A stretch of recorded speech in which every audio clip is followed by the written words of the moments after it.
President leaves for Japan to take part in the G7 summit. Civil society organizations question how Palitha Palpitiya has been appointed to the Ministry of Vajrabe Bodhana despite having indictments filed against him. Buddha statue which was moved from the museum to temple trees damaged.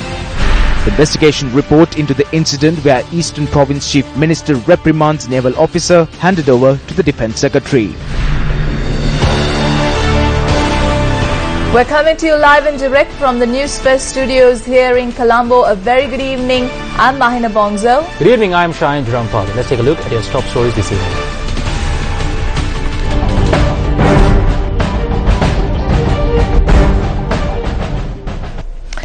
President Maithripala Sirisena left the island today to attend the annual summit for the leaders of the Group of Seven or G7 nations.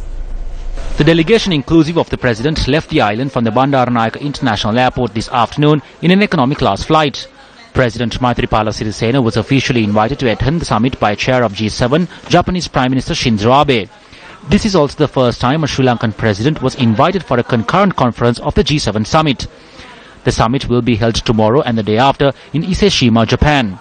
The conference this year is based on freedom, democracy and the rule of governing and sharing basic values of human rights in order to direct people to peace and prosperity. The President is being accompanied by Ministers Ravi Karunanaike, Mangala Samaravira, Malik Samaravikrama, Navin Disanaike and Mahinda Amaravira. The current disaster situation was discussed during the adjournment motion debate in Parliament today. The adjournment motion was proposed by United National Party parliamentarian S.M. Marikar. I think we have all realized that it is absolutely important to implement an immediate program in Colombo and its suburbs to control the flood waters. We request the Minister of Disaster Management to provide those affected with the advance payment as the government has approved and as quickly as possible. Because those people have lost everything. The financial aid program proposed by the Prime Minister should also be implemented apart from the relief provided by the government when these people get back to their usual lives. Education in our area is halted. The government has proposed to provide uniforms, textbooks, pens and pencils, school bags and pairs of shoes to rebuild the education of these children. At a time when the flood water levels are receding, we should look into the fact of paying compensation. Under the auspices of the President, we met on Monday evening and drew up a massive plan for this. With that, we also have to provide new homes for those who were hit by the landslide in Aranaika. Moreover, those residing in low-lying areas of the Kalani River Basin from Biyagama to Malvana are mostly small-scale traders. Following discussions with the Finance Ministry, we will draw up a plan to provide these persons with aid and relief. We may have to stop constructing houses in certain parts and will be subjected to change.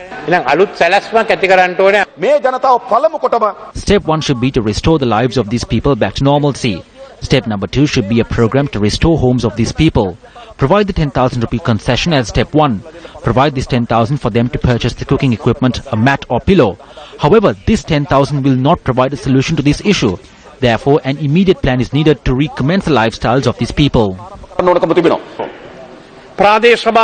The government should realize at least now that a much bigger service could have been fulfilled if there were local government representatives. It must be said at this point of time that after dissolving 273 local government bodies in the country, a mechanism is absolutely essential to revitalize the connection between the local government representative and the public and its whole process. We invest heavily on grandiose schemes which we want implemented for one reason or another. Sometimes the personal glory, we want these schemes to be implemented. Airports, ports, airlines, various projects on which precious money belonging to the people is dumped, which do not generate the income that such investments should normally generate. Although the flood waters on the banks of the Kalani River are receding, there are many who are still affected by it. These people are now faced with many new challenges. The issues that are faced by these people have grown despite a reduction in floodwaters. News First caught up with Navodha in Mithotamulla. Navodha, who is preparing to face the GCE advanced level examination, now faces a new challenge as all his notes and books have been destroyed by the floods. The floods did not spare a single book. Navodha's house was inundated and nothing was spared. He is to sit for the GCE advanced level examination this year. He had many aspirations. However, all his notes are lost. What do you plan to do now? I had a lot of expectations. I wanted to reach the top. There is only a limited time for the examination. Even if I get notes, I have no time to study them all. I request someone to provide me with the notes. Navodha is one of many children whose education was washed away by the flash floods. We were given gifts. My doll is still at home. I don't know if it was spared. When I woke up, the water had risen up to my bed. My books and shoes were all in the water. I did not take it because the water was too deep. I want to go to school. I don't like to stay here. I would like to go to school from home and study well. These people who sought refuge at the Vidyavardhana Vidyalaya in Vallampitiya due to the floods will lose their only shelter tomorrow as this school plans to reopen for the students. They told us that they would give us tents to stay in. We cannot stay in tents. It is difficult for us to live in them. I have not had a job for this entire month. I don't have any money. We don't have anything to cook and eat. We're living in fear. We have to leave tomorrow morning. For many years, these people worked hard to provide for their families, and everything was taken away from them, leaving them helpless. Their expectations for tomorrow is only hope. Several public representatives visited those affected by the recent inclement weather today.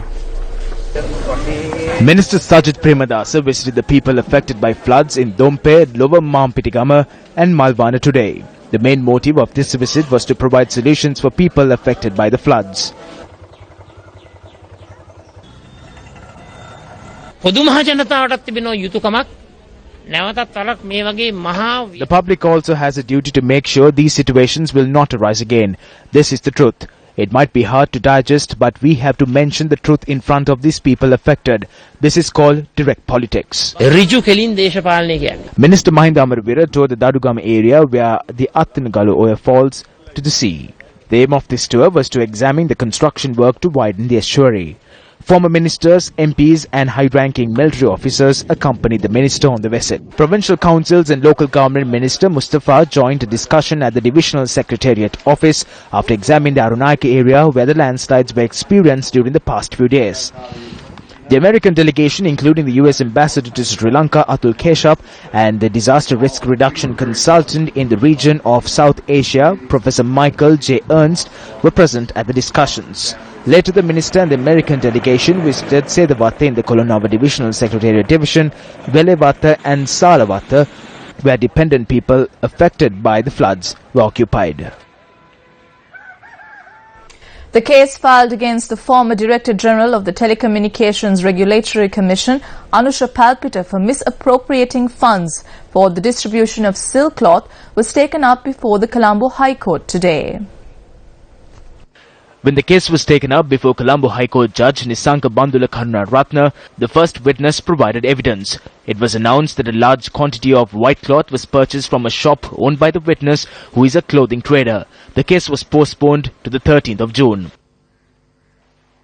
Civil organizations questioned the appointment of Anusha Palpitiya to an additional secretary position to the Ministry of Home Affairs under Vajrabe Wadana, even at a time when indictments have been filed with the High Court against Palpitiya. In a letter addressed to Ranjit Madhuma Bandara, the Minister of Public Administration and Management, the Campaign for Free and Fair Elections notes that Anusha Palpitiya is the one and only officer in the public service who currently faces indictments. In the letter, CAFE notes that the Criminal Investigations Department had officially informed the TRC of filing of indictments, and the officer in charge of the institution had also directed a copy of that to the President's Secretary.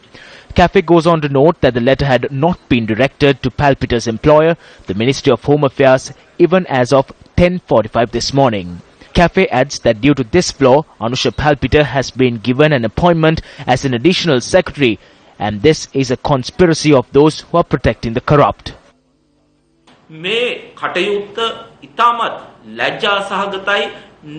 This is a shameful act. This is disgusting. This is an incident that brings disrepute to the public administration service in the history of the country. At a time when an investigation on a large-scale misappropriation is taking place, this individual has been given a position. The government must be ashamed to make such an appointment when the case is being taken up and that individual is holding that position. The people must urge that this shameful act be reversed.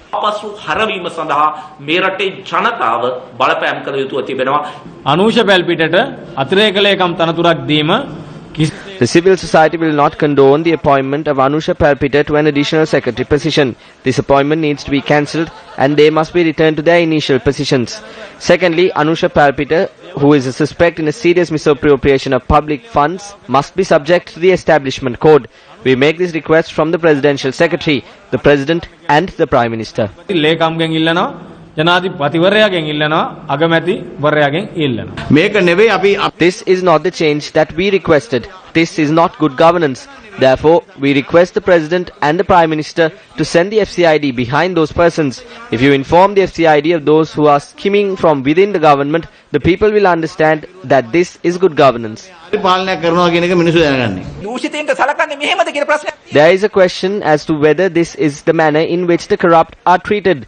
Rather than bringing them before the law is being implemented on behalf of them. They are being given benefits and perks. We ask, where is the good governance? Is this what the people aspired for? This is not what the people hoped for. This needs to stop now. Recently, the Maubima newspaper reported that Minister Vajrabe Gunawardena had informed advisor to the Prime Minister R. Paskaralingam to issue an order to immediately pay a sum to a businessman who undertook all contracts during the previous administration. Advisor Paskaralingam has been instructed to provide a certain sum of 44 million to a businessman from Ambalipitiya for providing 1 million rupees for the May Day rally. This is through the intervention of Minister Vajrabe Wadana.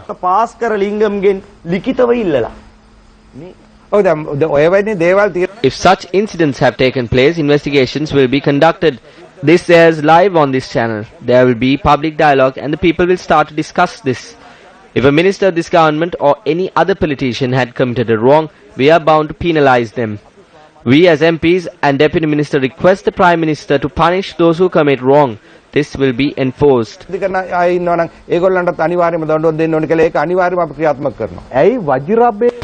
the Mahinda Rajapaksa government who are facing charges against them are the ones Minister Vajrabe Wadana is bringing closer to him. An officer charged with the avant-garde matter was serving as an additional secretary to the Ministry of Defence. She was Damayanti Jayaratna. After she was sent away from the Ministry of Defence, she was appointed as an additional secretary to Minister Vajrabe Wadana. She then went to Australia. Another such officer has been given an appointment. Do you not see a connection between those corrupt and a power member of the United National Party?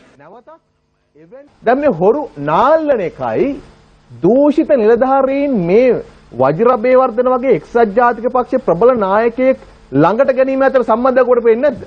මේක නෙමෙයි තියෙන්නේ.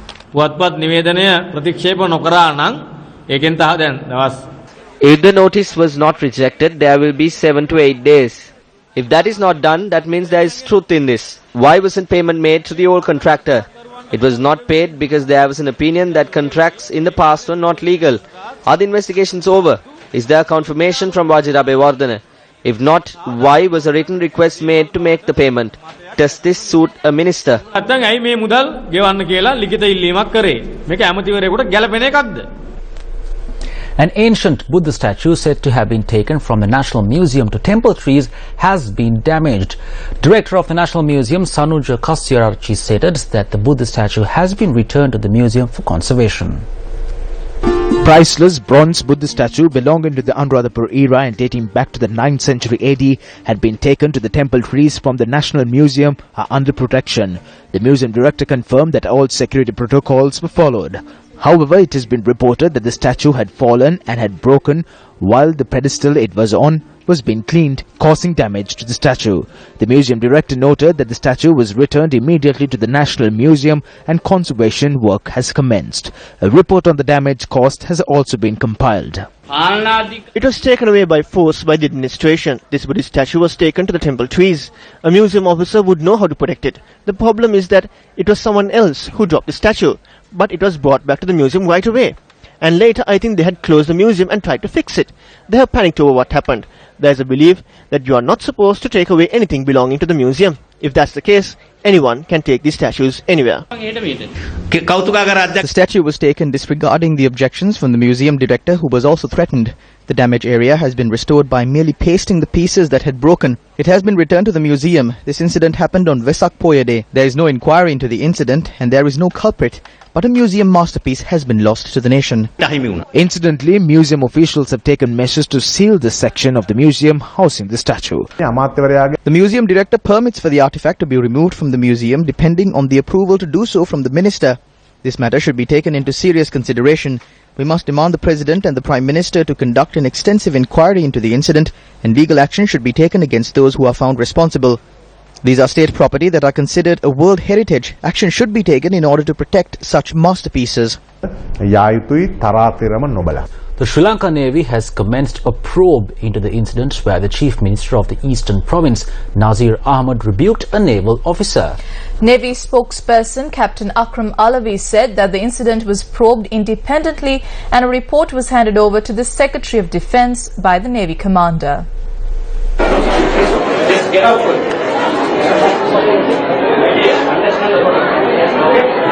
If you don't know what the protocol is, just get out from it. Right? Okay? You have no right to stop me.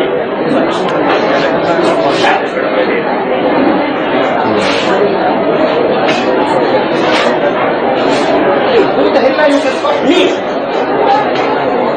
Yes? No. Even you, governor, you don't know the protocol. You say, I respect the excellency, the ambassador, of course, much more than you. There is a protocol in this province, and you should know about it. You should know the protocol. You see, I as the chief minister, just get out for it. The Chief Minister of the Eastern Province rebuked this senior-ranked naval officer at an event in a school in Sampur yesterday in the presence of the US Ambassador to Sri Lanka. අපි මම නැගිටිනකොට මෙතන stage වලින් එතන office එක හිටියා. When I along with the others stood up, I was pushed. If I as the Chief Minister could face such a situation, even the Education Minister invited us to be present there. Why do people elect us following elections? That was the incident that transpired there. I would like to apologize to that officer if something wrong had taken place.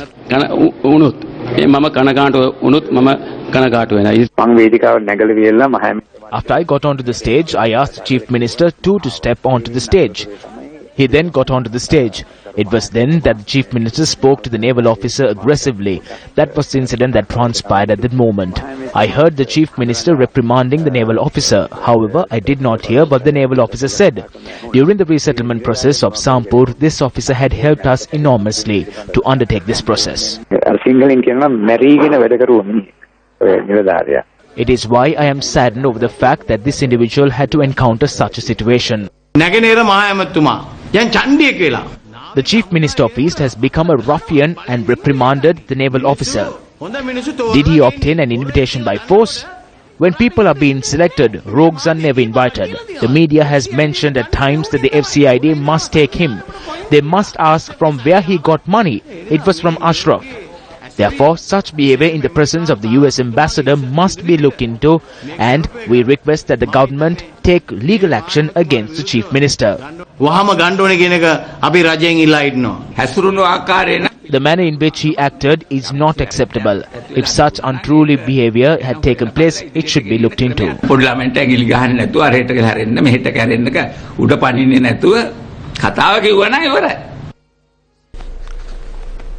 Minister of Regional Development, Field Marshal Sarath Fonseka, says that attempts by certain non-governmental organizations to oust him from his seat in Parliament were unsuccessful via the court's decision. The Supreme Court yesterday rejected the fundamental rights petition filed by the Centre for Policy Alternatives against the appointment of Sarath Fonseka as a parliamentarian. ප්‍රජාතන්ත්‍රවාදී පක්ෂයේ නායක Leader of the Democratic Party, Minister Sarath Fonseka is faced by a myriad of court hearings. Minister, just yesterday a petition filed in court concerning you was rejected. Why so many cases? And what was yesterday's petition about? Yes, Suranga. A petition on my appointment to Parliament was filed by a representative of a non-governmental organization. That petition was rejected. The Supreme Court rejected the petition on the basis that my appointment was valid. Who has the desire to remove you from Parliament?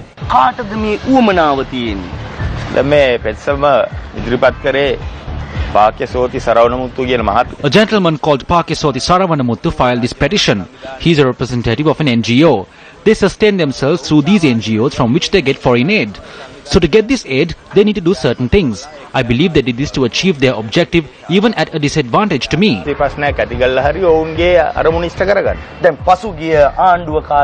Even during the previous regime, we saw you going back and forth from hospital to court and back to prison. Is there no end to your court cases even after being appointed a minister?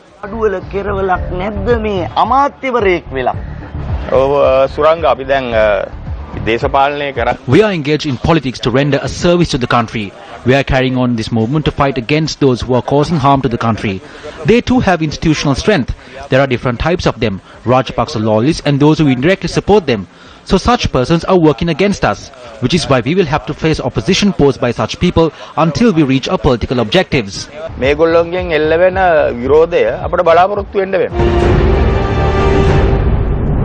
In other local news, a Bell 206 helicopter of the Sri Lanka Air Force met with an accident this morning. Air Force spokesperson Group Captain Chandima Alvis said that the accident took place during training at the Sri Lanka Air Force camp in Higurakkoda. He added that the cadet pilot was not injured in the incident. The Bell 206 helicopter, manufactured in the United States of America, was added to the Sri Lanka Air Force fleet in 1969. 4 persons, including the pilot, can travel in the helicopter. This helicopter is being used by the Sri Lanka Air Force for training, and during the time of the incident, it was piloted by a cadet. Air Force spokesperson Group Captain Chandima Alvis said that the accident occurred during the cadet pilot's third attempt to take off. The journey to the top of the world is not a simple task. Many tried, few have succeeded, and some breathed their last trying to get to the top. However, 2 Sri Lankans were able to achieve what was thought to be the impossible. Here's a look at their journey to the top of the world, to the top of Mount Everest. Standing at 29,019 feet from sea level, Mount Everest is considered one of the hardest mountains to summit.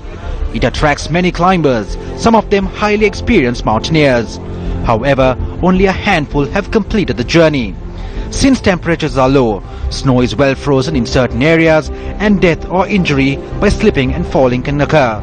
High winds at these altitudes on Everest are also a potential threat to climbers. Sri Lankan mountaineers Jayanti Kuru Tumpala and Johan Piris set off to summit the mountain, knowing very well the risks and the challenges it encompasses. Let's go on. Hi, I'm Jayanti. And I'm Johan. And we are here at Everest Base Camp at a height of 5,300 meters. And we've been here now, we've been on this expedition for the past 1.5 months. We will let you know as soon as the good news comes along. And we are ready to go up and we summit. Thank you. Thank you and bye. Bye.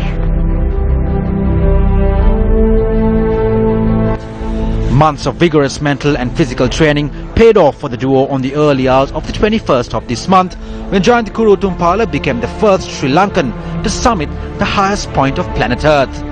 Piris, who reached the summit within 100 meters, could not finish the climb due to health reasons. Well, a lot of physical training, but not only physical, a lot of mental training as well.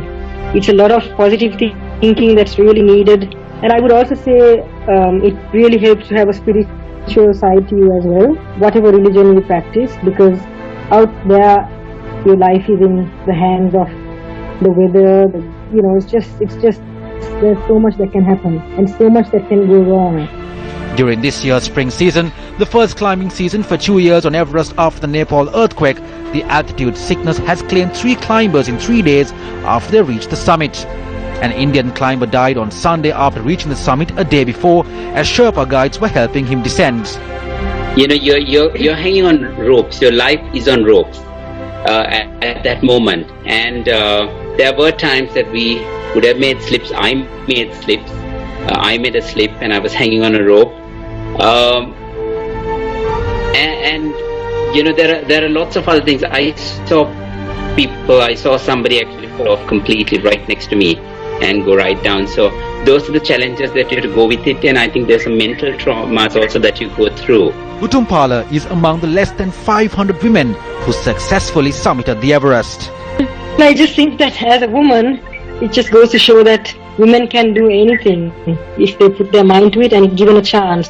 So I'd like to say that I'm very grateful to my parents who really encouraged me and allowed me the space to fly, you know, and climb trees and ride bicycles and go and do stuff I like. Rock climbing is my passion. Your gender does not matter, and neither does your size. A lot of people did say, "You're so tiny, how are you going to climb Mount Everest?" But it just means, as Johan also said earlier, mental strength, physical for sure, but also a lot of mental strength and spirituality that definitely. There is nothing impossible to him who will try. Alexander the Great. Well, certainly impressive from our fellow Sri Lankans. On to other local news, a forum and workshop organized by the Institute of Personal Management Sri Lanka was held in Colombo today. The Business Leaders Forum, which was attended by a gathering of over 100 business leaders of Sri Lanka's blue-chip organizations, was held under the theme, "Yesterday's behavior will not deliver tomorrow's results." The only time you know you have a strategy is when you know what you want to do. Time after time, culture will eat strategy for breakfast. If you come up with a strategy that says we're going to be the greatest hospitality brand and you forget to work at the crevices of culture, the strategy is dead. I mean, all the great companies you read about have distinctive cultures. Newsfirst viewers can now watch all Newsfirst primetime news bulletins via live streaming on Facebook. You can now watch our news bulletins live on Facebook by simply going to our Facebook page. You can also post your comments while the news is being aired.